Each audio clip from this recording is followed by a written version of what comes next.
presença nesta noite, Pai, meu Deus querido, repreenda toda preocupação, toda ansiedade, ó Pai, e que nós venhamos entrar lá em espírito no trono da Tua graça, e venhamos, ó Deus, sentir a Tua presença, a Tua glória nesta noite. Mais uma vez eu te peço, fala conosco, ó Pai, através dos louvores, da Tua palavra, o testemunho que irá ser dado nesta noite. Pai querido, eu te peço, já te agradeço, em nome de Jesus, amém.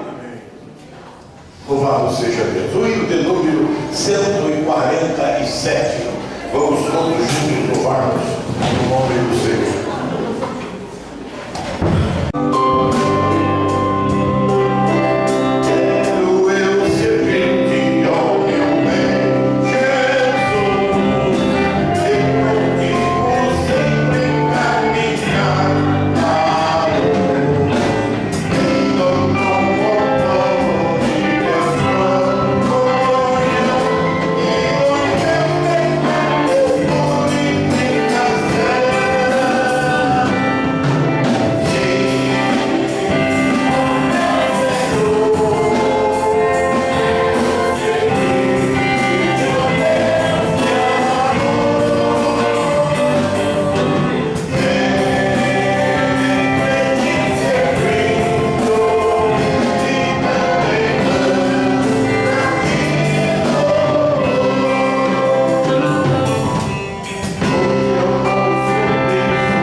E nós louvamos a Deus porque fazemos parte da Norte 2 e o coordenador geral é nosso presidente. Eu louvo a Deus pela vida do nosso irmão Carlos. Tivemos já 2 reuniões abençoadíssimas e eu tenho certeza que hoje não será diferente. Vamos passar para o nosso irmão Carlos.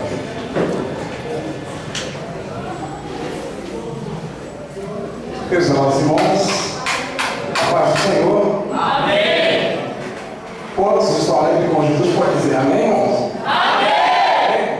Graças a Deus, irmãos, por mais um culto, mais uma noite aqui, desta feita, irmãos, para, vamos dizer assim, né? Oferecer a Deus este último culto festivo, né, com nossos adolescentes. Me refiro, é claro, neste ano e o ano que vem, só quem sabe é Deus, né? A gente não sabemos, mas esperamos que Deus, irmãos, continue usando de misericórdia, né, como Ele tem usado, né, na noite de ontem, na manhã de hoje, a qual o Senhor, irmãos, Ele fez grandes coisas aqui, hoje, ontem, salvando almas aqui, uma bênção. Deus falando poderosamente em nosso coração, no coração da igreja, dos adolescentes, né? Muitos adolescentes chorando, sendo renovados. Hoje pela manhã, Deus operando maravilha, irmãos. Você que não veio, eu lamento muito. Oxalá você tenha uma boa justificativa, né? Porque, irmãos, que não vem, perde. Infelizmente é assim, né? Mas oxalá que Deus alcance o teu coração nesta noite, né? Que derrame a sua graça, o seu poder, como Ele fez nesta manhã, aqui, a qual o Senhor, por misericórdia, por bondade, batizou 7 adolescentes com o Espírito Santo, né? Deus, irmãos, Ele operou maravilha, viu? E o mesmo Deus que operou hoje pela parte da manhã, que operou ontem, aleluia, Ele já está aqui em nosso meio, aleluia, Ele já está presente nesta reunião, aleluia. E o que Deus mais quer, mais se agrada, é de abençoar a sua igreja, em especial este conjunto aqui maravilhoso, né, que está completando 21 anos, aleluia, de existência aqui em Vila Brasilândia 2. Glória a Deus, irmãos. Então nós temos motivo, irmãos, de sobra, irmãos, para agradecer ao Senhor, viu? Fique, irmãos, atento, né? Fique atento, fique, vamos dizer assim, alerta, aleluia. Não deixe que nada venha tirar o foco, né? O foco que você deve ter, aleluia, com Deus, aleluia, com o Senhor Jesus. Ele quer te abençoar, aleluia. Ele quer entrar no teu lar, Ele quer salvar a tua família, Ele quer resolver os teus problemas, aleluia, o qual nem o pastor da igreja, aleluia, nem os compastores, nem os presbíteros, nem os diáconos, nem os cooperadores podem resolver, mas existe um, aleluia, que pode resolver, e existe mesmo, e nós cremos mesmo nele. Ele está aqui nessa noite, e eu não sei como você entrou, aleluia. Uma coisa eu sei, Ele é fiel em sua palavra, e a Bíblia diz que Ele não despede, aleluia, os céus, aleluia, e nem aquele que se chega a Ele vazio, aleluia. Então, irmãos, adore Ele nesta noite, viu? Glorifique o nome dEle, pois só Ele, irmãos, só o Senhor Jesus é digno de toda adoração, de todo louvor, de toda a glória, aleluia. Meus amados irmãos, sem perda de tempo, aleluia, eu quero aqui chamar o William. Eu não sei, parece que ele queria louvar o que seja isso. Louvar. Então vem aqui, tem que fazer a leitura do tema, aleluia. Glória a Deus, que Ele vai estar fazendo a leitura do tempo.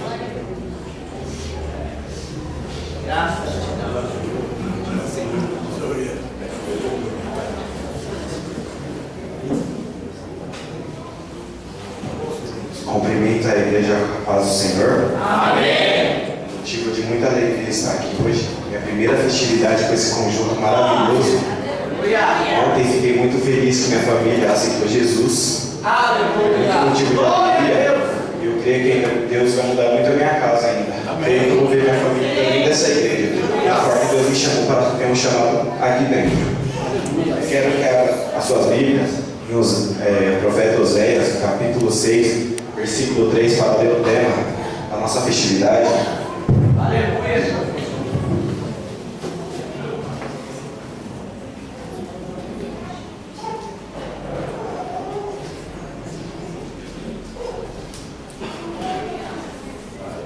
Nosso tema diz assim, Oséias capítulo 6, versículo 3. Conheçamos e prossigamos em conhecer ao Senhor. Como a alva será a sua saída, e Ele nos virá como a chuva serôdia que rega a terra.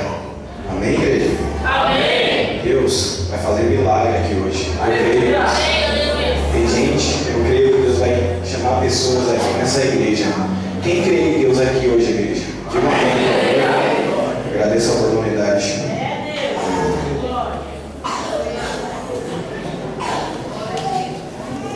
Aleluia. E Ele quer, irmãos, derramar, viu? Da sua chuva nessa noite, viu? A chuva de Deus. Aleluia. Ela vai cair hoje aqui. Eu creio. Ela vai descer sobre nossas vidas. Aleluia. Aleluia. É só a gente abrir o coração. O segredo é abrir o coração. É ficar na dispensação. Aleluia. É ficar, irmãos, esperando. Aleluia. E falando com o Senhor. Senhor, manda, Senhor. Manda a chuva. Manda a tua presença aqui, Senhor. Manda o teu Espírito aqui, Senhor. Manda a tua unção aqui, Senhor. Porque eu quero sentir a tua glória. Aleluia. E quando, irmãos, nós pedimos para sentir a glória de Deus, irmão, Deus de forma alguma. De forma alguma. Ele deixa você sair sem você sentir a presença dele. Eu falo isso, irmãos, por experiência. Aleluia. Por experiência. Eu já falei, já cheguei em culto aqui e disse assim, Senhor, hoje eu quero sentir a tua glória, mas de uma forma diferente. E Deus, Ele fez isso, irmãos. Aleluia. Eu senti a glória do Senhor. Oh, aleluia. Vamos ouvir uma adolescente louvar o Senhor. A nossa irmã Flavinha, ela estará louvando o nome do Senhor. Enquanto a Flavinha louva o Senhor, vai adorando a Deus. Vai adorando. Aleluia. Depois da Flavinha, o conjunto já se prepara para louvar o Senhor.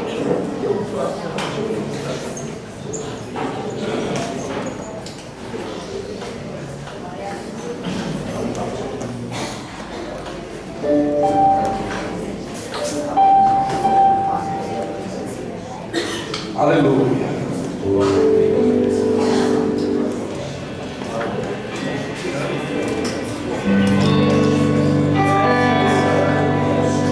Salve a igreja do Paz do Senhor. Amém.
Senhor com 2 hinos, irmão. Aleluia. Glória.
eu quero convidar a Débora para louvar o Senhor. Enquanto a Débora louva o Senhor, nós vamos contribuir com o nosso dízimo e com as nossas ofertas.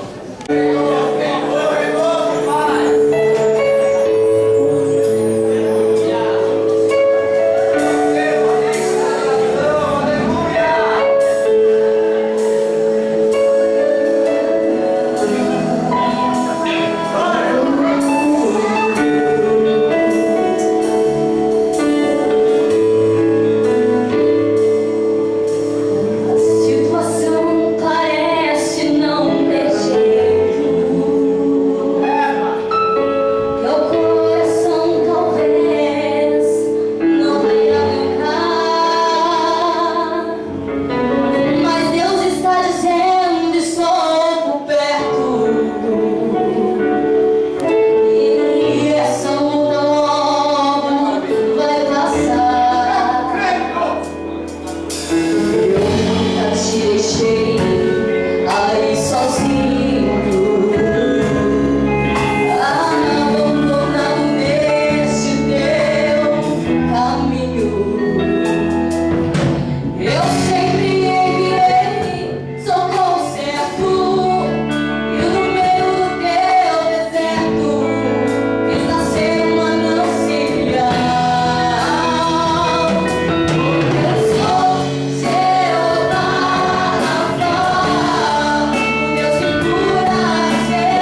Senhor. Aleluia. Venha, Senhor. Deus da glória. Glória a Jesus. Aleluia.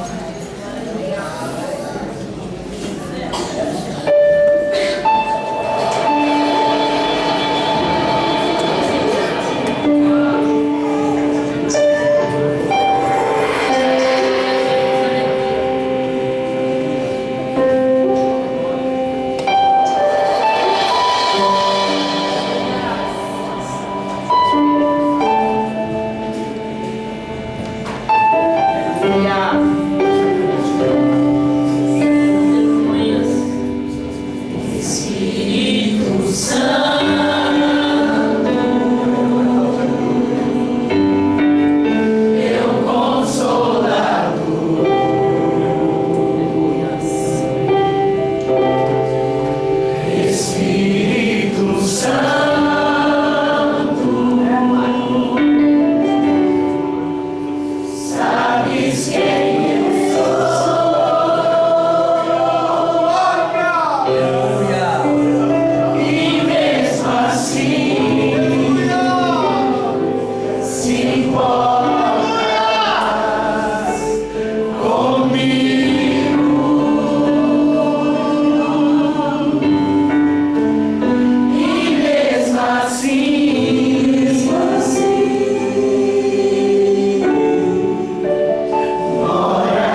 se limita aqui nesta noite com a palavra que eu preciso ouvir, com a palavra que você precisa ouvir. Glória a Deus. Ó Deus e Pai, que nosso Senhor Meu Deus, Jesus Cristo, querido e amado. queremos colocar, Senhor, nas tuas mãos teu filho. Tu já tem falado com ele, ó Pai. E nesta noite ele aqui está para transmitir tudo aquilo, Senhor, que é do teu querer, que é da tua vontade. Aqui está a tua igreja, Senhor, os adolescentes, para receber, ó Deus querido, a tua palavra nesta noite. Usa como instrumento, Pai, no nome santo de Jesus. Em pé como estamos, vamos receber o preletor e a partir desse momento ninguém sai mais para fora. Vamos ouvir a palavra de Deus. Ele estará pregando até 5 para as 8. 50 minutos de mensagem. Vem aqui, nós.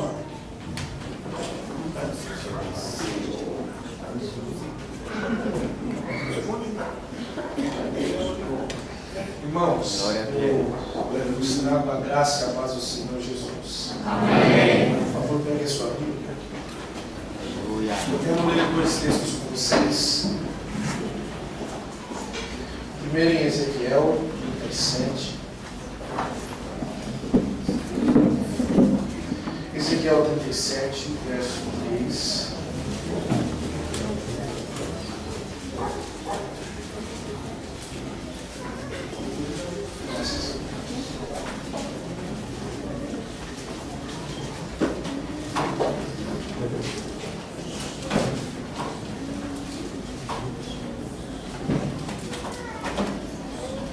Todos acharam bem?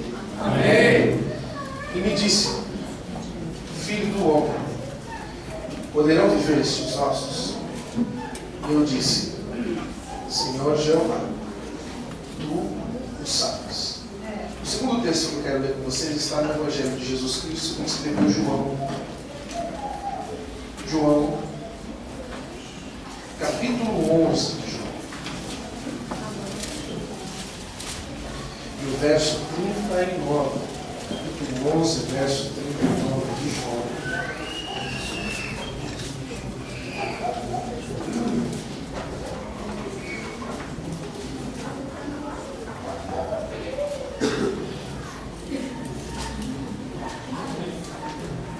Amém? Amém. Disse Jesus: tirai a pedra. Marta, irmã do defunto, disse: Senhor, já cheira mal, porque é já de 4 dias. Tome seu assento, por favor. Aleluia a Deus. Primeiramente, louvar a Deus por essa oportunidade. Por tudo aquilo que Jesus fez por nós, o sacrifício do Calvário, que é o motivo de nós estarmos aqui. Eu quero também agradecer ao pastor João Batista, que aprove a minha vida aqui, também pela liderança do grupo de adolescentes, parabenizá-los, não só pela festa, mas pela escolha das músicas que vocês cantam. Isso é muito bom. Também rever o meu amigo Silvano, sua família, sua casa. É bom estar com vocês. Eu quero falar hoje sobre um assunto, quero falar sobre um Deus que não trabalha com tempo, um Deus que trabalha com propósito. E sobre isso que eu quero falar com vocês essa noite. Vocês devem conhecer com certeza a história de Ezequiel. É o começo, meio e fim de Ezequiel, é muito pregado nas nossas igrejas, é um assunto bastante tratado. Eu, há 2 anos, convivo com muitos judeus, convivo dentro do museu, e ali toda a liderança do museu, e muitos dos que andam por ali são judeus, e graças a Deus, nesses 2 anos eu pude ter capacidade e graça de Deus para conhecer um pouco sobre a cultura judaica. E o Antigo Testamento ele é muito mistificado quanto esse tipo de assunto. Está aqui o Silvano que pode falar um pouco sobre isso também. Nem tudo que se lê de primeira mão no Antigo Testamento deve ser falado. você pensar, o Novo Testamento também, mas o Antigo Testamento, ele fala muito sobre a cultura judaica. Esse texto aqui ocorre em 593 a 571 anos antes de Jesus nascer. É um período que a gente chama de exílio babilônico. Existe o primeiro exílio, que é o exílio egípcio. Aí Deus liberta o povo, passa ele no meio do mar vermelho. Depois coloca uma coluna de fogo de noite. Depois coloca uma nuvem para que o povo descanse ali, o povo sente fome, Deus manda pão, o povo imagina pão caindo do céu. Aí o povo fala assim, eu não quero mais pão, eu quero carne. Aí carne também vem. O povo come carne e Deus chega a dizer que o povo comia tanto que saía pelo nariz. De tanta carne que o povo comeu. Então, o povo chega à terra prometida. Aí você conhece o texto de Josué, de Caleb, que era a terra livre, os gigantes vão trabalhar para mim, toda essa coisa. O tempo do exílio se finda, acaba esse período. Tem outros períodos, como o período dos reis. E você lê crônicas, você lê primeiro, segundo reis, você vai ver que agora a época já não é mais profética. Agora Deus está utilizando reis depois da escolha, depois da morte de Samuel, que foi o último dos juízes também. E a gente vai acompanhando toda a história dos judeus, e a gente vai acompanhando tudo isso daí. Até então eles não são judeus, eles são só hebreus. E é um período aí difícil, depois da morte de Davi, reina Salomão. Depois de Salomão reina um sujeito que é o filho de Salomão, chamado Roboão. O Roboão, ele tem uma ideia maravilhosa, mas o problema é que a ideia não está baseada na vontade de Deus. Ele divide as 12 tribos, ou o reino de Judá, o reino de Jerusalém, em duas partes. Aí fica meio desigual. Por quê? Porque ele divide 10 para um lado e 2 para o outro. E é nesse período aí que essa ausência da vontade de Deus e a ausência da direção de Deus sobre o povo, porque morre o Roboão e assumem outros reis, e reis que não eram segundo a vontade de Deus, é nesse momento que o povo começa a enfraquecer espiritualmente. E como todo o guiar do povo era espiritual, precisava da vontade de Deus,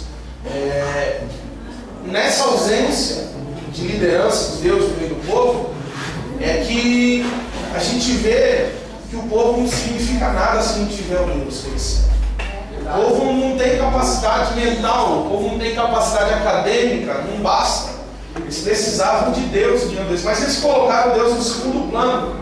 E é nesse momento que a força de Israel começa a ser reduzida. E quando essa força começa a ser reduzida, Deus começa a se movimentar. A ponto de Deus virar um dia para o profeta e dizer assim: eu vou usar Nabucodonosor para dar uma lição ao meu povo. Mas Nabucodonosor era até então o pior inimigo do povo de Deus. Agora você está vendo Deus falando sobre o pior inimigo do povo que estava na face da terra, dizendo que usaria esse homem. Mas é engraçado aqui que a gente tem que abrir um parênteses. Por quê? Porque Deus está usando ele não no sentido de relação. Deus está usando Nabucodonosor no sentido de instrumentalização. Eu acho que você já viu gente, a gente se pergunta muitas vezes, porque na igreja do fulano tem milagre, e ele é tão bandido, ele mete a mão no povo, e ele mente, ele conta heresia, ele apronta, e o pregador vem e tem a vida toda torta, mas quando ele chega aqui, ele abre a boca e Deus usa ele. Deus usa ele, irmão, não no sentido de relação. Deus usa ele no sentido de instrumentalização.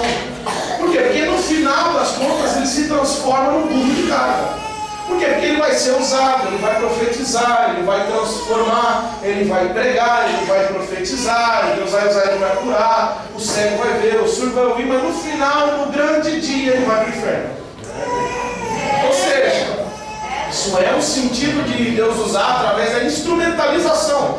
Porque Nabucodonosor ainda não era o homem que Deus queria. Pois Deus vai tratar com ele. Mas aqui ele é chato, ele é intrigante, ele é arrogante, e ele quer acabar com o povo. Só que o problema é que o povo não ajuda Deus. Entendeu? O povo saiu da vontade de Deus. E aí você vai ver uma hora que Deus levanta, que o povo levanta um rei chamado de Acais. E num certo momento, esse Acais, ele cria uma ideia e ele vai até a Pérsia. E ele vai até a Pérsia, ele percebe que na Pérsia eles não adoravam a Jeová, eles adoravam a deusa chamada Midian. E aí ele vai, olha na Pérsia e ele fala assim, nossa, que deusa bonita. E aí ele fala com o governador da Pérsia chamado Tiglat-Pileser, ele fala assim, rapaz, como é que funciona essa aqui? É a nossa deusa. Nossa, que imagem bonita, né? É uma imagem bem bonita. Eu quero uma igual essa. Aí o grande problema, dá uma olhada como é que estava a situação do povo de Deus. O sacerdote Urias, que estava como pastor do templo, como sacerdote do templo, recebe o recado de Acais. Acais diz assim, eu quero agora que você retire a Arca da Aliança e coloque a Arca da Aliança num outro canto, lá na porta do fundo. E eu quero que você coloque na porta principal do templo uma estátua que eu vou mandar o rascunho e você manda fazer. Aí chega a estátua igual da deusa Midian. E eles começam a adorar, começam a levantar sacerdotes. E a Arca da Aliança, que é a presença de Deus, é colocada num lugar onde ninguém sabe. E aí você vê que a coisa começa a desandar, até que um dia os profetas da deusa Midian dizem que ela requer alguma coisa do povo. E o que ela requer? Ela requer que as crianças de colo, que os recém-nascidos, sejam sacrificados num vale. E como é que se sacrificava essa criança? É o pai, a criança no colo, pega uma faca e crava a criança, para que ela prospere o povo. Só que segundo Champlin e uns outros historiadores, dizem que nesse vale, que é conhecido como o Vale da Matança, o Vale do Imon, no caminho desse vale, começa uma outra história. Haviam 3 profetas nesse tempo. O primeiro é Daniel, o segundo, Jeremias. Daqui a pouco a gente vai falar sobre o terceiro, que é Ezequiel. É nessa época que o exílio babilônico começa. E agora a Babilônia começa a puxar de dentro do povo aqueles que lhe interessavam. Quem eram? Os homens, os filhos mais velhos. E depois, quando eles viam que não saciava a necessidade deles, começaram a levar para a Babilônia também as mulheres. E dentre alguns, houveram uns que conseguiram fugir. E um desses que fugiu do exílio se chamava Jeremias. E é nesse caminho, segundo alguns historiadores, diz que no meio do caminho, para você chegar no Vale do Imon, você tinha que passar pela casa do oleiro. E é no meio do caminho que parece, dá a entender o texto, né, mais ou menos na mesma época, que quando Deus diz assim, Jeremias, vai à casa do oleiro. E quando Jeremias passa perto do Vale do Imon e está vendo a casa matando as crianças, e todo mundo matando as crianças. E quando ele está no meio do caminho, ele olha aquilo e fica chocado. Aí quando ele fica chocado, o oleiro diz assim, assim é todo Israel. Pá! E bate perto do vale. Vou fazer assim com eles. E ele está entendendo por quê? Porque ele está vendo que o povo está adorando um outro Deus ali. E esse Deus não é o Jeová. E o coração dele está quebrado. Mas aí ele vê Deus furioso, dizendo assim, eu vou fazer assim com eles. E quebrou. Quando Deus deixa o vaso quebrado, aí Deus vai, a impressão até que Jeremias fala assim, vai acabar com o povo. Aí diz que a roda do oleiro começa a girar de novo. Ele começa a rodar, o vaso começa a falar, mas se eles quiserem eu vou fazer de novo, eu vou restituir. Esse mesmo Jeremias, assim, quando sai de lá, ele grita no meio do assim, Acais, hoje o Senhor olhou o que você fez. E hoje o Senhor está decretando a tua morte. Você não vai mais reinar aqui. E aí Acais morre. Depois que Acais morre, vem o filho de Acais, Ezequias. E a primeira coisa que Ezequias faz é arrancar aquelas estátuas todas. E arrancar tudo aquilo que não pertencia ao povo de Deus. E o povo disse que o grande rei de Israel foi Davi, foi nada. Porque quando Davi está citando aquele som assim, eleva os meus olhos para os montes. De onde me virá o socorro? Ele está dizendo assim, eu elevo os meus olhos para os montes. E a minha covardia me faz ver que em cima dos montes tem um monte de deuses estranhos e estátuas de deuses estranhos. Aí ele fala assim, eu elevo os meus olhos para os montes. Qual desses deuses vai suprir a minha angústia? Aí ele olha mais e diz assim, mas o meu socorro vem do Senhor, que fez os céus e também fez a terra. Ele não teve coragem de tirar os santos de cima, mas Ezequias foi lá, arrancou tudo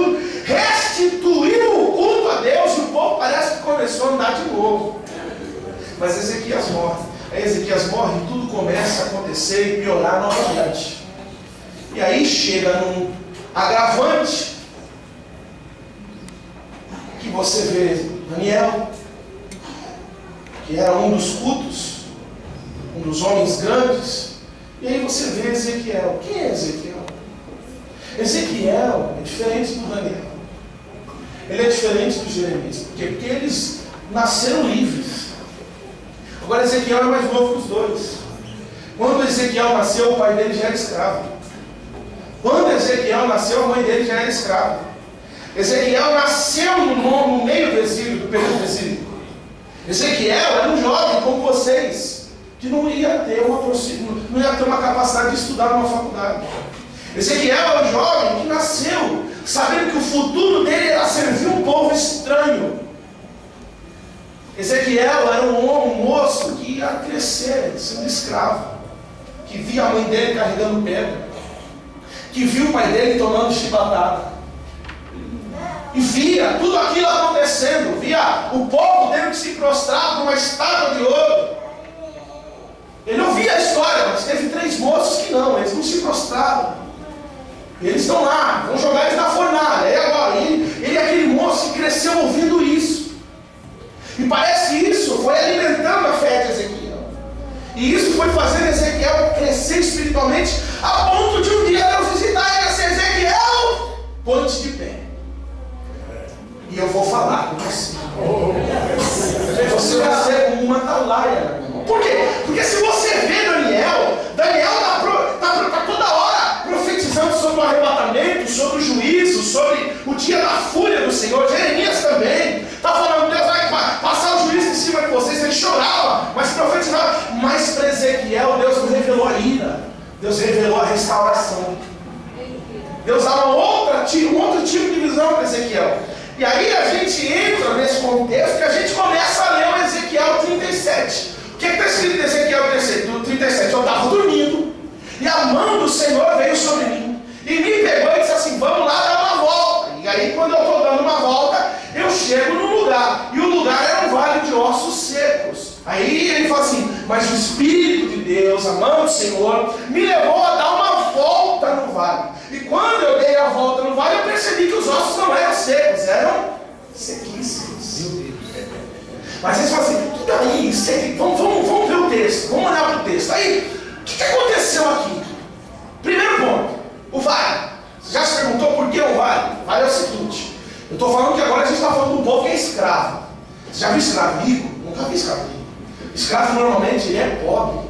Escravo normalmente ele vive na miséria. A gente hoje desfruta de uma coisa boa chamada feijoada.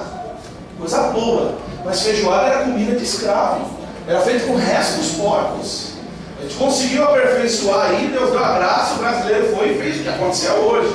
Mas era comida de escravo, vivia de resto, vivia do restolho da mesa do Senhor. Agora você está vendo o vale. O vale representa aqui a questão financeira do povo. Por quê? Porque gente rica, no costume judaico, quando morria, não jogava o povo em qualquer lugar. Colocava ele numa cova. E a cova ficava no meio das rochas. Quer ver um exemplo? Lembra do apóstolo, do profeta Elias? O que aconteceu? Ele está lá embaixo da árvore. Está dormindo, o anjo chega com água, chega com pão, fala: acorda. Aí os dias passam, ele está dentro de uma caverna.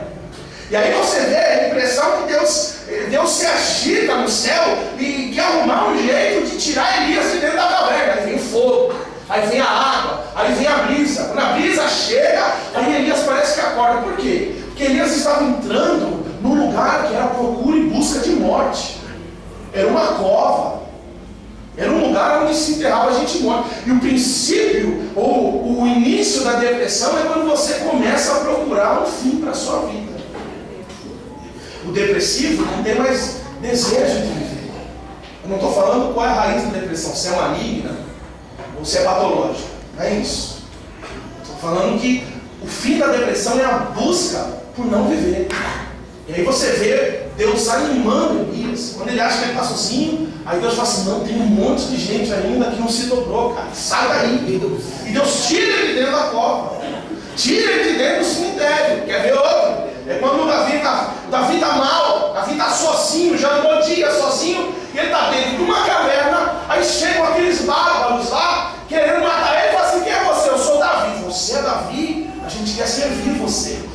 E ele escreve um salmo, dizendo que no dia da angústia dele, que ele achava que nunca mais ele ia voltar para a casa dele, Deus, no lugar de morte, levantou um exército para ele. Porque caverna era lugar de gente morta, onde se enterrava gente morta. E o pobre? O pobre não tinha direito à caverna. O pobre, segundo um rito judaico, quando morria aqui, era lançado num vale. Vale. E ali você está vendo um monte de gente morta. Só que não era simplesmente isso. Como é que funcionava o velório da pessoa? Eles criaram uma mística, um rito, que foi inserido dentro do Talmud, que é o livro das doutrinas orais do judeu. Isso não tem nada a ver com Deus, isso não é lei de Deus. É um livro de cultura, é um livro cultural. E dentro dessa cultura, eles inseriram um rito. Como é que funcionava o rito? 3 dias. No primeiro dia, vamos supor que o filho morreu. Morreu o seu filho, o pai, a mãe está triste, agora os irmãos, porque morreu aquele filho. E o que acontece? Começa-se o início do velório. Primeiro dia, 6 horas da manhã, o povo se ajuntava. Era decretado feriado pela Babilônia para aquela família que perdeu um ente querido. E aquela família ia até o vale. E naquele vale eles começavam um ritual. Eles levavam todos os instrumentos musicais e começavam a cantar salmos na beira do vale. Por quê? Porque eles acreditavam que até o terceiro dia, o Deus deles, o Deus Jeová, poderia restaurar, restituir e ressuscitar aquela pessoa que tinha morrido. Aí chegava no primeiro dia, começavam a louvar o Senhor, começavam a cantar o Senhor. Mas eu volto a dizer, Deus não tinha nada a ver com isso. Isso aí foi o protocolo que os homens criaram. E começavam a criar isso daí, e não sei o que lá, e cantavam quando dava 10 horas. Os corvos começavam a sentir o cheiro do corpo que estava no meio do vale. O estado de putrefação era acelerado. Você está falando de um calor de 55 graus. E o corpo começava a apodrecer numa velocidade que não se conseguia controlar. E o cheiro mal começava a exalar. E os corvos começavam a sentir o cheiro. E quando os corvos começavam a sentir o cheiro, eles sobrevoavam o corpo e comiam os olhos ali. Quando dava 6 horas da tarde, que é o fim do dia de tarde, os corvos iam embora, a família ia embora para casa e o corpo ficava no vale. Aí quando dava 6 horas no dia seguinte, estava todo mundo animado. Ainda tem 2 dias. Deus pode ressuscitar. Deus pode ressuscitar. Deus pode fazer isso. Deus pode mudar o nosso cativeiro. Vamos lá. Chegava, cantava. 2 horas da tarde. A história diz que as águias se apresentavam e sentiam o cheiro do corpo. E com o bico afiado delas, elas abriam o ventre do corpo. E quando elas abriam o ventre daquele corpo, comiam todas as vísceras. Comiam o pulmão, comiam o coração, comiam o pâncreas, comiam a pleura, comiam tudo. O rim, o intestino delgado, o intestino grosso, o intestino fino, comiam tudo e deixavam a área do tórax oca. Ok, 6 horas da tarde o dia acabava. Quando o dia acabava às 6 horas da tarde, eles voltavam para casa e falavam assim: ainda tem um dia. Só que era no virar daquele dia que a história dos judeus diz que as hienas se apresentavam. E quando as hienas se apresentavam de madrugada, elas comiam todo o resto de carne que havia naquele corpo. E quando elas comiam todo o resto de carne que havia naquele corpo, no dia seguinte, quando a família chegava, elas encontravam uma coisa pior do que deixavam. Por quê? Porque eles esperavam que alguma coisa positiva poderia acontecer. Afinal de Deus, nós temos aqui uma história que contaram, que o pai da gente contou, que a mãe da gente contou para o vô da gente, que até o terceiro dia Deus podia ressuscitar o nosso. A gente está fazendo. A gente só está seguindo o que contaram para a gente que dava certo. E aí chegava o terceiro dia, eles encontravam um corpo pior. E começavam a cantar, mas disse que 10 horas da manhã do terceiro dia, uma ave que se alimentava de carne humana e de carne de animais, uma ave de rapina, chamada quebrantoso, uma árvore que tem 10 metros de envergadura, enorme, mas que já está extinta. Ela se apresentava, sobrevoava o corpo. E quando ela sobrevoava o corpo, ela via o esqueleto. E ela tinha um QI elevado. Ela pegava o esqueleto, levava a 20 metros de altura e lançava o esqueleto de lá. Quando lançava o esqueleto de lá, o esqueleto se rompia e se espativava. Aí você entende no texto porque cada osso estava longe do seu osso. E o que acontecia? Quando o osso espatifava, ela via que não havia carne por fora, mas tinha um tutano por dentro. E ela comia o tutano que estava por dentro. Aí o texto diz que o osso não era seco, era sequíssimo, que estava seco por dentro e seco por fora. É por isso que você está vendo tudo isso. Só que agora a gente precisa entender o que é que está acontecendo no texto. Você está vendo que a desgraça toda já aconteceu, porque os ossos são sequíssimos. O texto está dizendo que o último dia, o terceiro dia, já acabou. E que agora acabou o processo. Agora você está vendo Deus olhando para Ezequiel. Aí eu vou falar com você aqui. Vamos supor aqui que Deus olha para você. Você sabe que o teu Deus já abriu o mar vermelho. Você sabe que o teu Deus já mandou o corvo alimentar os profetas. Você sabe que já levou o profeta no redemoinho de fogo. Você sabe que já flutuou o ferro do machado da água. Você já sabe que ele já acabou com a terra num dilúvio. Que você sabe que o tamanho do seu Deus é imensurável. Se esse Deus vira para você e pergunta assim, poderiam viver esses ossos? Você ia dizer o quê? É óbvio. É claro que os ossos vão viver. Porque o Senhor é infinitamente maior do que esse problema aqui. Mas sabe qual é o problema? A cultura. Porque Ezequiel estava envolvido com a cultura. Ele conhecia o processo. E ele sabia que dentro da capacidade possível, que eram os 3 dias, Deus não fez nada. E agora Deus está falando assim, eu posso fazer reviver? E ele diz assim, o Senhor sabe. Aleluia! O Senhor sabe.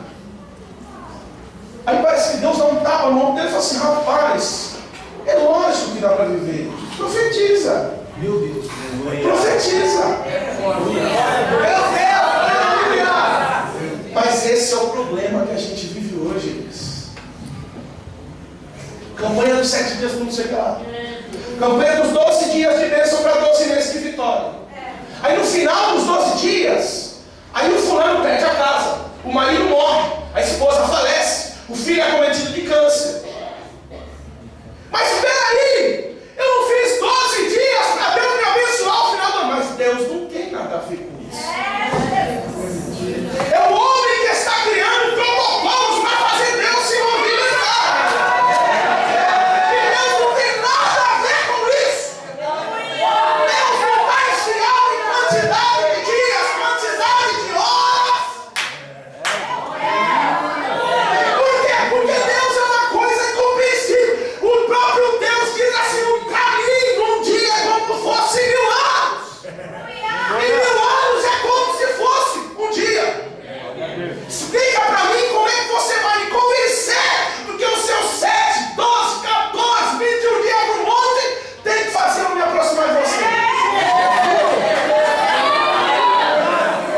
Meu Deus! Não tenho nada com isso. Não tenho nada a ver com isso. Isso é questão de cultura. Isso é problema de vocês. E sabe qual é o grande problema? Passa os 3 dias, não dá mais. Aí a gente faz igual a Ezequiel. Só Deus sabe. Porque em mim não há mais fé para isso. Porque eu limitei o meu Deus a 3 dias. Posso falar uma coisa? Se Deus não quiser te batizar, não fique triste. Porque foram 3 dias de congresso, 2 dias, e Deus não te batizou, não fique triste. Na contrapartida eu digo, você só adora Deus por 3 dias? Aí eu digo, fique triste. Fique triste. Porque Deus não trabalha com o tempo. Deus trabalha com propósito. Mas eu estou vendo, Deus está envolvendo. Deus está envolvendo. Aí os anos vão passando, o texto passa, aí tudo passa, e a uva passa, e vai passando, irmão. E aí as coisas vão acontecendo, e de repente, tá um dia, um anjo desce. Um anjo visita uma mulher chamada Maria. Aí toca nela e fala assim, mulher, já está grávida. Não adianta nem falar nada, já está aí. Coloca o nome do menino de Jesus e pronto. Mas eu nunca deixa aqui com José, eu me resolvo. Fala para ele. Aí ela chega assim, José, o seguinte, estou grávida. O José falou assim, você me traiu? Não, é um anjo que desceu lá. O José falou, irmãos, o José falou assim, você está me achando um cara de quê, mulher? Você acha que eu sou bobo? Eu sei como é que pode ser engravidar. Nunca ouvi falar que anjo engravida ninguém. Não, mas é verdade. Tá bom, eu acredito. Ela disse que quando virou a madrugada, ele fez as malas dele e estava indo embora. No meio do caminho, o anjo desceu. E disse assim, você vai para onde? Não, eu estou indo assim, volta! Porque fui eu que apareci para ela. Dentro dela está o Salvador da tua própria vida. Volta para a casa dela e foge daqui. E aí o nosso criador começa a bailar sobre a face da terra. Irmãos, eu adoro Jesus. Elias pode ser grande, Moisés pode ser grande, Davi, mas igual Jesus não tem grande. Jesus é um negócio de virar o céu de cabeça dela. Por quê? Porque ele está aqui no ventre da mãe dele. Ele olha para o outro. Ai, irmão, imagina Jesus dentro do ventre da mãe dele. Aí chega a irmãzinha, a prima da mãe, fala assim, eu estou grávida. Eu falo assim, eu também. Aí, nossa, é Jesus que está aí, é o Salvador, né? Por quê? Porque de dentro de mim já saiu virtude, a criança. Meu Deus, está dentro aqui, não tem como fazer, não, já foi batizado praticamente. Vai. O dia cresce, o dia passa. Aí as crianças crescem, vão frequentando a escola dos judeus, vão aprendendo que até o terceiro dia Deus pode fazer alguma coisa, depois do terceiro dia não pode mais. E um dia está um homem vestido de pele de animal, peludo, está no meio do mar, comia as abelhas, se alimentava de animais, de insetos, está no meio do mar e assim, raça de víboras. Eu vos batizo com água, mas vem um aí, que é maior do que eu, que vos batizará com o Espírito Santo e com fogo. E esse eu não sou digno de desatar as sandálias dos pés. Mas ele vem, quando ele termina o sermão dele, vem Jesus raiando no meio do horizonte, vem aparecendo assim, Batista, me batiza, porque eu preciso obedecer. E Jesus desce, aí a voz do céu diz, esse é meu filho, em quem eu tenho prazer. E aí começa, aí foi lá. Quando Deus pega alguém enche do Espírito Santo, aí o negócio começa a ficar doido. Porque aí Jesus começou a fazer um escarcéu no meio das cidades. Jesus começou a entrar em um lugar que estavam limitando o poder do pai dele. Um dia ele está voltando, está andando, e ele encontra uma mulher acuada, uns homens com as pedras na mão. Vai! E ele entra e fala assim, opa! Quem de vós nunca pecou? Atira a primeira pedra. Por quê? Porque aí você fala assim, mas e aí que Jesus fez isso? Jesus conhecia os costumes. E ele sabia que 10 anos antes dele nascer, fizeram uma alteração naquele Talmud, onde estava o rito dos 3 dias. E lá inseriram um parágrafo do pecado compilado. É o seguinte, se eu sou casado, ok? Aí eu vou trair a minha esposa, uma prostituta. Agora eu tenho um pecado vinculado à prostituta. Só que se essa prostituta morrer, meu pecado acabou. O que Jesus queria dizer é assim, ei, quem de vós nunca se deitou com ela e traiu a esposa com ela, tire a primeira pedra. Meu Deus. Aí o povo, olha, um judeu que está falando. É gente deles, não é samaritano, é gente deles que conhecia o costume deles. Só todo mundo fazia a vista grossa aqui, ó. Tudo hipócrita, todo mundo deitou com ela, ficava assim, ó. Escondendo o pecado, aí chega Jesus, cheio do Espírito Santo, porque o Espírito Santo revela. E ele chegou assim, quem de vós nunca se deitou com ela, tire a primeira pedra. Aí todo mundo... E para ela, mulher, aonde estão os seus acusadores? Ela olhou, não sei. Perdoados são os seus pecados. Vá e não peques mais. A mulher foi. Quer ver um outro dia? O problema, Jesus está falando. Eu sou o caminho, a verdade e a vida. Se ninguém vier por mim, não vai chegar no céu. E quando, de repente, um barulho. E uns cabras caem. Pum! Um paralítico e mais uns amigos. Aí Jesus olha e fala assim, o que foi? Ele diz assim, Jesus, a gente ficou sabendo que o Senhor estava aqui. E a gente pegou, colocou o nosso amigo nessa maca aqui, nessa cama, para a gente ouvir o Senhor falar uma palavra para ele ser curado. O que Jesus disse? Nossa, nunca vi fé igual a de vocês. Perdoados são os seus pecados. Mas Jesus, a gente está falando de cura, Jesus. Mas Jesus já estava na frente. Por quê? Porque ele sabia que no meio do povo tinha uns hipócritas, chamado de fariseu. Aí quando ele falou assim, perdoados são os seus... Aí o fariseu levantou lá e falou assim, ó! O Senhor quer curar? Cura. Quer expulsar demônios? Expulsa. Quer curar o leproso? Quer dar visão para o cego? Audição para o surdo? Voz para o mudo? Né? Agora, quem é o Senhor para perdoar pecado? És tu maior que Deus ou que Moisés? E aí, como é que é esse negócio? Aí Jesus levanta. Ele criou o cenário que ele queria. Porque Jesus estava lá mesmo. Lucas 12, a partir do verso 50, diz que ele não veio trazer paz, mas que ele veio trazer fogo e distinção.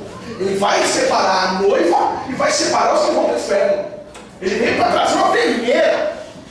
Ele veio peneirar. E ele foi peneirar. E ele vai falar, deixa eu fazer uma pergunta do seu, sabe não? Sabe do seu, fariseu? Sabe tudo, né? Sabe tudo de ler? Então responde para mim. O que é mais difícil? Eu dizer, perdoados são os seus pecados? Ou levanta, toma tua cama e vai embora e anda? Aí o fariseu fala assim,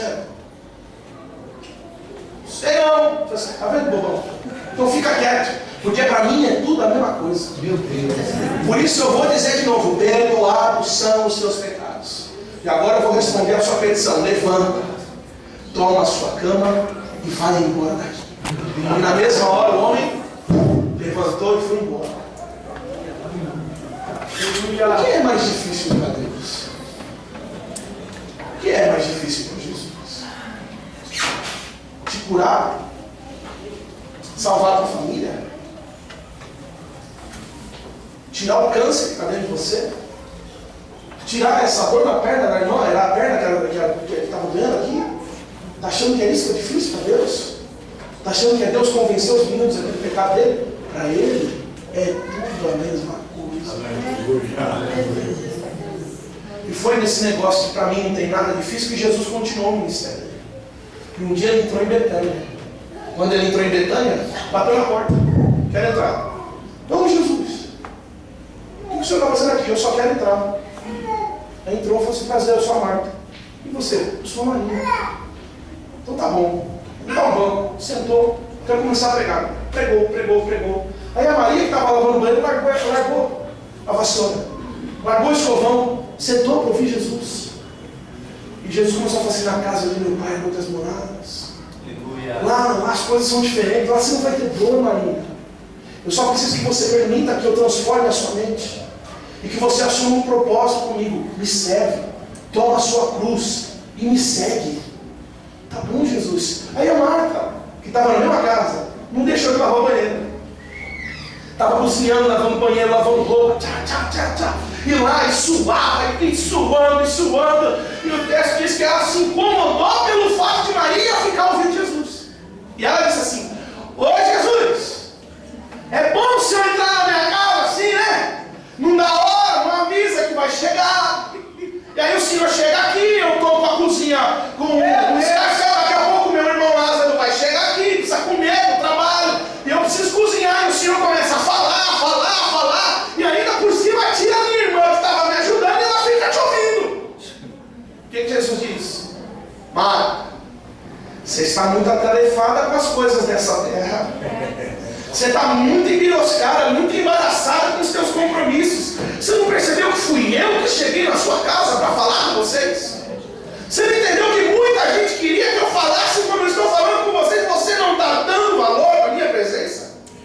Não está entendendo, não está entendendo? Mas eu digo que boa coisa fez a tua irmã. Porque o que eu dei para ela hoje, ninguém pode tirar. Aleluia! Jesus, foi embora. Aí entra o capítulo 11. Depois de muitas vezes Jesus vai, volta. Numa dessas idas e vindas, aí começa o capítulo 11. Jesus está saindo. E quando Jesus está saindo, os homens ficam assim, Jesus, teu amigo Lázaro acabou de adoecer. Jesus falou assim, tá bom. Tá bom. Tá bom. Tá bom. E aí? Tá bom. Tá bom, deixa eu lá. Jesus, a gente vem aqui. Não tá bom, fica sossegado. Tá bom, do jeito que tá bom. Fica... Mas o teu amigo, tá bom, filho, fica em paz. Não vai morrer, não. Ele vai viver. Eu vou lá daqui a pouco. Aí os discípulos começaram, Senhor, mas Senhor, se a gente for agora, não, Senhor, vai Jesus. Calma, gente. Aqui é tanto alvoroço. O dia tem o sol e tem a lua. A gente vai na hora da lua, que assim ninguém enxerga a gente. Aí, todo mundo que a gente chama de incrédulo foi o mais covarde, foi o mais corajoso. Tomé. Se preciso for, a gente volta com o Senhor Jesus. E se tiver que morrer, a gente morre com o Senhor. E aí o dia passa. Passa outro. Passa outro. Passa outro. Aí vai na telha de Jesus e fala assim, vamos para Betânia. Vamos para Betânia. E aí diz que o verso 18 diz assim, a Betânia distava de Jerusalém quase 15 estados, 2.275 metros. Agora, pensa comigo aqui. O ser humano, uma questão fracionária, caminha de 5 a 6 quilômetros por hora. Caminhar leve e sutil. Se Jesus saísse de onde ele estava e ele chegasse na hora exata, como um ser humano comum, ele demoraria 6 horas e meia. Jesus demorou 4 dias para chegar. Jesus foi passando para lá, chutando terra, foi dando tempo, 4 dias. Quando ele chegou, aí eu vou dizer uma coisa para você. Quem nunca sentou para ouvir, nunca pode levantar a voz para falar. Está entendendo? Quem nunca sentou para ouvir, não tem direito de levantar a voz para falar. Ok? Obreiros, igreja, adolescente, jovem, nada da igreja. Isso não serve só para a igreja, isso serve como regra, via de regra para a vida. Aí quem nunca sentou para ouvir, foi a primeira que eles falaram. Marco. Chegou Jesus. Senhor, se o Senhor estivesse aqui, o teu amigo Lázaro não teria morrido. E aí Marta, Jesus, eu fico pensando que Jesus era paz, ele era doce. Ele olhou e falou assim, Marta, calma. Essa doença não é para morte, o teu irmão vai viver, ele vai ressuscitar. Ainda ela quis dar uma escatologia para Jesus. Eu sei que o profeta Daniel profetizou que naquele dia, primeiro vão ressuscitar os que estão na cova, e depois vai ressuscitar e ser arrebatar os que estão sobre a terra. Jesus olhou e falou assim, com você eu não quero falar. Eu não tenho nada com você. Agora eu quero fazer uma pergunta. Aonde está Maria? Por quê? Porque Maria sentou para me ouvir aquele dia. Firmei um propósito com Maria. E ela disse que queria me servir. Eu quero saber onde está ela. Maria está cumprindo o seu shivar. O que é o shivar? Pois que o ente querido morre, o judeu faz um banquinho pequenininho. Você tem que ir para dentro do seu quarto, fechar a janela, fechar a porta, fechar tudo, entrar em meio às trevas e chorar por 7 dias. Jesus disse assim, vai e chama Maria. Aí você imagina você no meio do seu shivar, 4 dias que seu irmão morreu. 4 dias. Você entra no meio do seu shivar, abre a porta. Maria! Pois não, olho inchado. Jesus está aqui e mandou te chamar. Aleluia! E ela chega, pecadora como a outra foi pecadora, acusadora como a outra foi acusadora, mas ela tinha firmado um propósito. Ela tinha sentado para ouvir. Ela tinha dado atenção para aquilo que Jesus queria da vida dela. E Jesus é perdoador de pecado. Jesus ouve ela dizer assim, mestre, se o Senhor estivesse aqui, o teu amigo Lázaro não teria morrido. E Jesus assim, venha, teu irmão Lázaro dorme, e ele vai viver. E ela começa a questionar também. Só que para ela Jesus dá outra resposta. Ao invés de ele dizer assim, aonde está Marta? Jesus pega ela pela mão e diz assim, aonde está o Lázaro? Querendo dizer, aonde está o teu problema? Aí ela fala assim, então vamos lá. Ele vai com elas. Vai. Assim, está aqui, ó, está ali na cova. Aí Jesus deve ter falado assim, ai meu Deus, estão querendo me pegar, estão achando que eu sou bom. 2 soldados romanos, esperando Jesus entrar, porque ouviram falar que Jesus tinha ressuscitado alguém, mas Jesus teve que o quê? Tocar. O filho da viúva, o esquife, Jesus tocou. Aí os soldados já estavam lá na porta dizendo assim, ele vai ter que entrar. E se ele entrar, a gente prende ele por violação de túmulo. Por quê? Porque até hoje, se você for lá desenterrar alguém, você vai preso. Estavam esperando Jesus ir lá. Aí Jesus inaugura uma nova modalidade de milagre. Pelo rito. E ainda põe o povo romano para trabalhar para ele. Esse que é demais. Vai se tirar a pedra! E os bobão vão lá. Tira a pedra. Deus maravilha. E ele fala assim, Jesus deve ter pensado assim, já passou o primeiro, já passou o segundo. Quando ele está pensando, chega lá e fala assim, Senhor, não manda tirar a pedra! Por que, Marco? Porque já cheira mal. E já é de... O Senhor não pode fazer nada. Aí é nessa hora que Jesus curva a cabeça assim, Pai, eu te dou graças porque o Senhor vai mais uma vez revelar a sua glória. Aleluia! Eu te dou graças porque o Senhor não trabalha com tempo, o Senhor trabalha com propósitos. Senhor, eu não estou aqui por conta da Marta, eu não estou aqui por conta dessa judeusada, eu estou por conta da Maria que me escutou para ouvir aquele dia. Aleluia! Jesus inspira. Lázaro!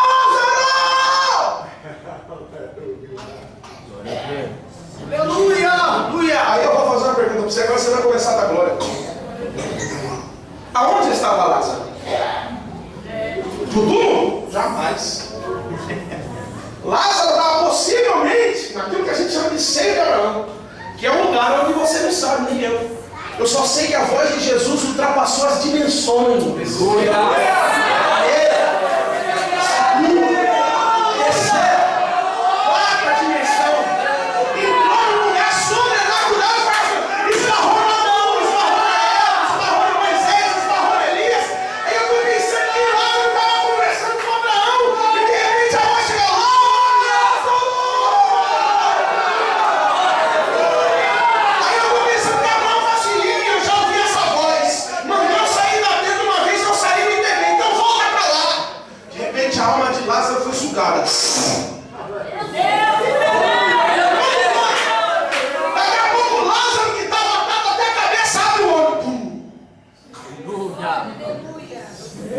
Aí vem a segunda ordem. Sai para fora! O que passa?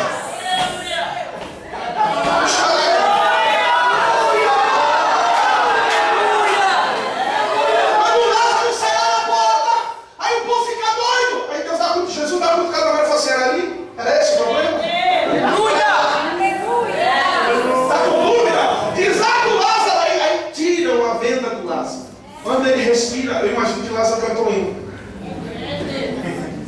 Ele responde: olha eu aqui. O inimigo até pensou que eu tinha desistido. Espalhou pra todo mundo que eu tinha morrido. Mas na vergonha dele, olha eu aqui. Olha eu aqui.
que a letra no papel não pode descrever.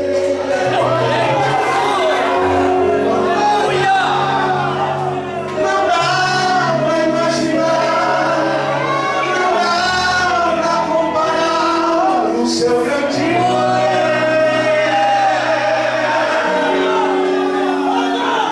Ele faz o que ele quer, soberano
você tá doido, não. Ninguém está pedindo para você parar de falar dos seus amigos. Ninguém está falando isso. Ninguém está pedindo para você sair do meio da sua família, não é isso. Você só vai entregar a sua vida para alguém administrá-la. Ele vai ser Senhor da sua vida. Vai demonstrar as decisões que você deve tomar. Você vai ter um brilho diferente. Você não vai perder a forma da risada, o preço da risada, a sua risada. Você não vai deixar de se divertir, não. Você não vai se divertir. Você não vai virar escravo de uma religião, porque Jesus não é religião. Jesus é a liberdade. Ele vive uma mudança. Eu quero saber se existe mais alguém para Jesus nessa noite. Eu vou entregar o microfone para você. O pastor João Batista vai fazer oração. O culto vai ficar na boca de vocês. Em nome de Jesus. Existe mais alguém para Jesus nessa noite? Se não, Deus me conceda outra oportunidade. Eu agradeço a minha oportunidade. Vamos. Fique com essa palavra no seu coração. Não é o tempo que vai acabar com você. Não é o tempo que vai destruir os seus sonhos. Enquanto você ainda estiver preocupado em firmar com Deus, Deus vai entrar em ação, por favor. Deus abençoe em nome de Jesus. Estenda a mão para cá, igreja. Pai, no nome de Jesus, nós queremos apresentar essas almas que estão se rendendo pelos pés, Senhor. Deus da glória, eles ouviram a tua palavra, deram crédito na pregação. Ó Pai querido, estão aqui com o propósito de servir ao Senhor. Ó Deus que estás no céu, neste momento eu te louvo pela vida de cada uma dessas almas que estão te aceitando, entregando suas vidas ao Senhor. Eu quero neste momento, ó Deus, em nome de Jesus, pedir, ó Pai querido, que perdoa todos os seus pecados e que escreva os seus nomes no livro da vida, Senhor, para que eles tenham direito, como nós, Senhor querido, de entrarmos pelas portas da tua glória. Ó Deus querido, no nome de Jesus, nós queremos também, Pai, se tiver algum deles, Senhor, que necessita de uma libertação, ó Deus querido, no nome de Jesus, nós repreendemos, ó Pai querido, todo o vício da maldade, tudo que vem atrapalhar a vida destes que estão te aceitando, ó Pai querido, nós repreendemos no nome de Jesus. Pai querido, toma, Senhor, nas tuas mãos, abençoa, Senhor, grandemente. Eu sei, Pai, que a partir desse momento, Tu estarás fazendo uma obra na vida de cada um deles, e eles serão, Pai querido, o espelho das suas casas, para ganhar a família toda para o Teu reino. Jesus, nós te louvamos, nós te agradecemos por tudo, no nome de Jesus. Amém, Senhor. Deus abençoe vocês. Não saia sem passar ali na secretaria para deixar o nome, para que nós possamos orar por vocês, citando ao Senhor o nome de cada um de vocês. Jesus abençoe. Vamos orar, diácono. Que Deus abençoe. Pode sentar. Aleluia, glória a Jesus. E aí, irmão, não dá vontade de parar, né, irmão? É muito